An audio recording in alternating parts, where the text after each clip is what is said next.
Hi, this is Almira Oosthuizen with Cape Town Emergency Medicine.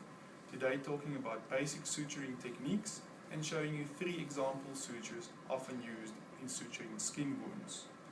First, let's talk about the equipment that is required. The minimum equipment you will need to suture a wound is suture material. There are many different kinds of suture material available on the market, and a full discussion of their pros and cons are outside the scope of this demonstration. Today, we will use a nylon monofilament suture.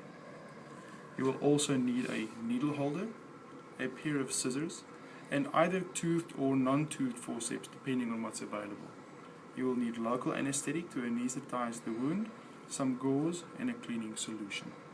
After explaining the procedure to the patient, don universal precautions and proceed to gently cleaning the external surface of the wound. Once this has been done, inject local anesthetic along the wound edges, approaching the wound from the wound side itself and not injecting through the skin.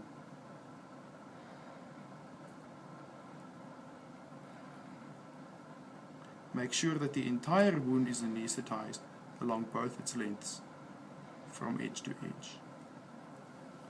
Once the wound has been anesthetized, safely dispose of your shot and allow the local anesthetic enough time to work. After an appropriate passage of time, test the wound edge and confirm that your anesthesia has been successful. It is now appropriate to clean the wound a bit more vigorously, including the inside of the wound, and to rinse or irrigate it out if there is any foreign material. This should now cause less discomfort or pain to the patient. Once the skin has been prepared, proceed to suturing. In this case, we are going to use a nylon monofilament suture. Open your suture, reveal the needle, and grab the needle with your needle holder. Hold the needle about 1/3 to 1/4 from the back of the needle on the flat surface with the tip of the needle holder. This allows for an easy rotating motion of the wrist to take the needle through the skin.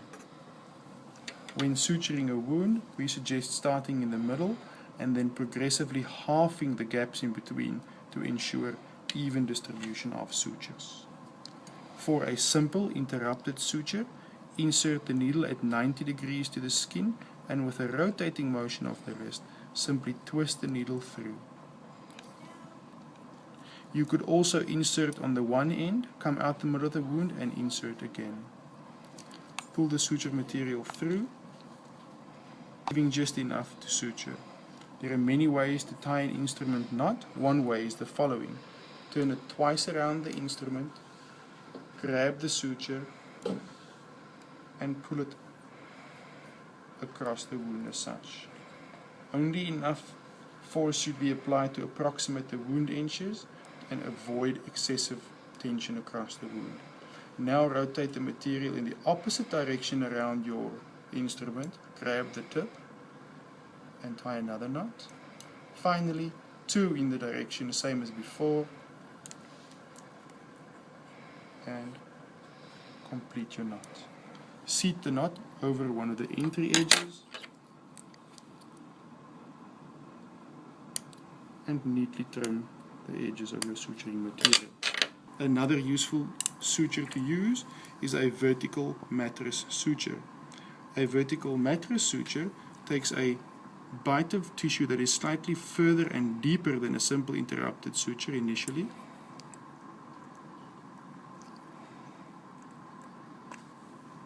as an initial throw.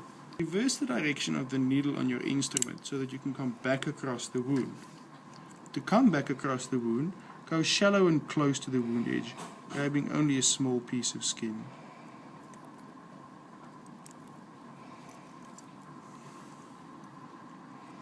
Pull the suture material through until you have just enough to tie the knots.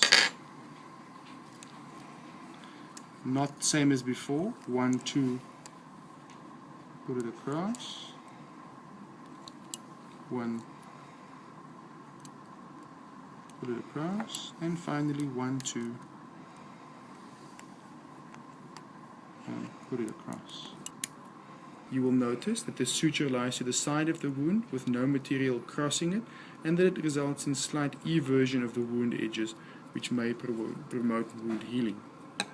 Finally, I will show you a pulley suture, which is a variation on a vertical matter suture and is an extremely useful suture when trying to suture wounds that gape widely or under a lot of tension. Position the needle correctly and start off with a vertical matter suture as shown before. Deep and far, deep and far. Switch the position of the needle and now come back close and shallow, and again close and shallow.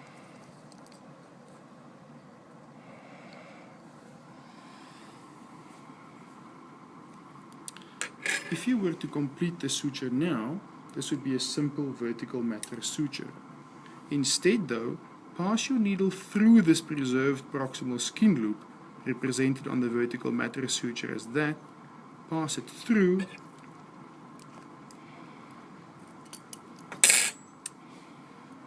and now tie the knots. 2 and pull, 1 and pull, 2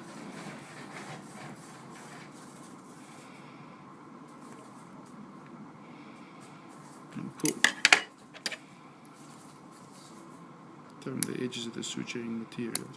By passing the needle back through the proximal skin loop, you have created a pulley effect, allowing the physics of this configuration to spread the tension across the wound much more efficiently and close wounds even under a lot of tension much more efficiently. One potential use for a pulley suture is to do the initial halving or maybe even the second halving and then fill in the rest with simple interrupted sutures in a widely gaping or high tension wound. And that's it. Thank you very much.